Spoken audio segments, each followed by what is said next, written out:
خب حمله احتمالی انتقام جویانه جمهوری اسلامی ایران علیه اسرائیل در ایالات متحده آمریکا بسیار بحث برانگیز شده است. از رسانه‌های آمریکایی گرفته تا محافل سیاسی در این مورد صحبت می‌کنند.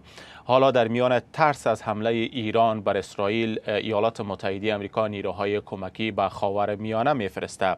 یک مقام امنیتی ایالات متحده آمریکا به خبرگزاری فرانسه گفته است که در حال انتقال دارایی‌های اضافی به منطقه هستند تا هم توانایی بازدارندگی منطقه‌ای را افزایش بدهند و هم حفاظت از نیروهای آمریکایی در منطقه تقویت شود، مشخصاً در خاورمیانه. سرمایه‌های اضافی را که آمریکایی‌ها در موردش صحبت می‌کنند شامل ناوهای هواپیمابر است که برای رهگیری موشک‌ها و پهپادهای پرتاب شده توسط ایران مجهز هستند.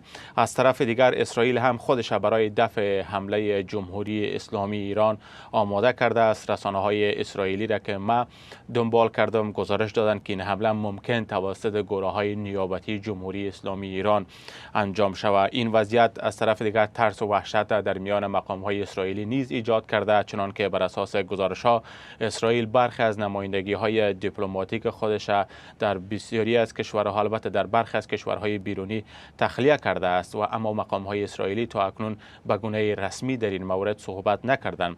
کاخ سفید هم گفته است که تهدید ایران واقعی و قابل اجراست.